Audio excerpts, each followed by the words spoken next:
అమ్మో ఇది ఇక్కడే ఉంది. మెల్లగా తెప్పించుకోవాలి.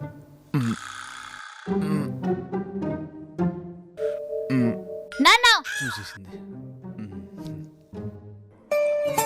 ఏంట్రా? ఎక్కడికి వెళ్తున్నారు? ఆఫీస్కి రా. నా మనసేం బాలేదు, కొంచెం ఓదార్చండి. ఆఫీస్లో చాలా అర్జెంట్ వర్క్స్ ఉన్నారా, వెళ్ళాలి నేను. నాన్న తొక్కల ఆఫీస్, 1 గంట లేట్ వెళ్తే ఏం కాదు. అయినా మీరు వెళ్ళకపోతే అక్కడ వర్క్స్ ఫాస్ట్గా అవుతాయి. నీకు కూడా తెలిసిపోయిందా? వస్తున్నా, చెప్పురా. చూసావా నాన్న, అమ్మ నన్ను ఎన్ని మాట్లాడుతుందో.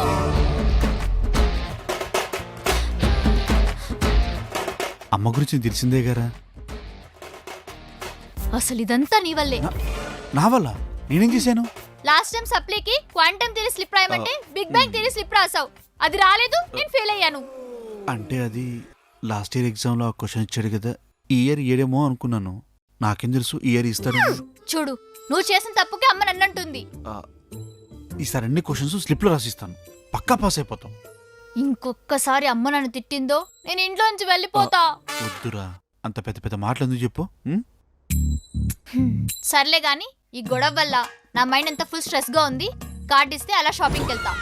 మళ్ళీ షాపింగా? అంటే లాస్ట్ ఇయర్ చేసిన షాపింగే ఇంకా ఓపెన్ చేయలేదు కదా, షాపింగ్ ఎందుకా అని. అర్థమైంది, కార్డేగా. థ్యాంక్స్ నాన్న, వెళ్ళొస్తా. అమ్మో, హాఫ్ డే అయిపోయింది, అర్జెంట్కి వెళ్ళాలి. హాఫ్ డే మొత్తం నా కూతురు బుర్ర తినేసింది. ఆఫీస్లో పెండింగ్ వర్క్స్ చాలా ఉన్నాయి, ఎలానో ఏంటో. ఏమండి, నువ్వు కూడానా? ఏంటే చెప్పు. ఎక్కడికి వెళ్తున్నారు? ఆఫీస్కి వెళ్తున్నాను. ఈ ఒక్కరోజు వెళ్ళపోతే ఏం కాదులేండి, నా మనసేం బాగాలేదు, కొంచెం కంపెనీ ఇవ్వచ్చు కదా. హే, ఇక్కడ నీ కంపెనీ ఇస్తే అక్కడ నా కంపెనీ పరిస్థితి ఏం కావాలి? పెండింగ్ వర్క్స్ చాలా ఉన్నాయి, వెళ్ళాలి నేను. తొక్కలో కంపెనీ మీకు, నాకన్నా ఆ కంపెనీ ఎక్కువ.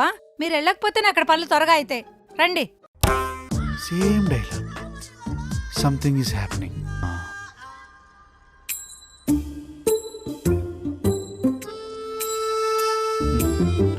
అబ్బా ఏంటే చెప్పు.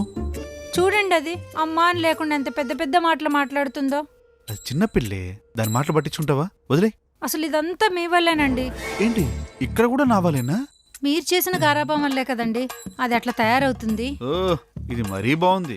హీరో విలన్ కొట్టుకుని మధ్యలో కమెడీని చంపేసినట్టు మీరు కొట్టుకుని మధ్యలో నన్నంటారే. నేను చెప్పేది కూడా తన ఫ్యూచర్ గురించే కదండి. అది అర్థం చేసుకోకుండా ఇంట్లో నుంచి వెళ్ళిపోతానంటుంది. అలా అంటుంది కానీ వెళ్ళిపోదు కదే.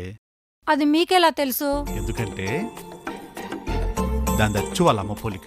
అంటుంది కానీ ఏ ఒక్క పని చేయదు. అంటే నేను అంటాను కానీ ఏ పని చేయనా? చెప్పు, ఏం పని చేసావు? నేనే పని చేయలేదో చెప్పండి. నీకు గుర్తుందే, మన పెళ్ళైన కొత్తలో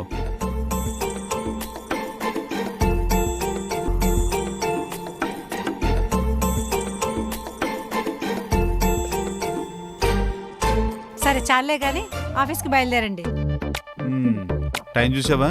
5 అవుతుంది, ఇంకెక్కడ ఆఫీసు? అయిపోయిందిలే గాని వేడివేడి పకోడీ చెయ్యి, మాట్లాడుకుంటూ తిందాం. ఏంటి? అంటే నేను వేడివేడిగా పకోడీ చేస్తాను, తింటూ మాట్లాడుకుందాం. ఏం అవసరం లేదు కానీ వెళ్ళి కూర్చోండి, నేను చేసి తీసుకొస్తాను. ఓయ్, థ్యాంక్ యూ. చాలండి, వెళ్ళండి.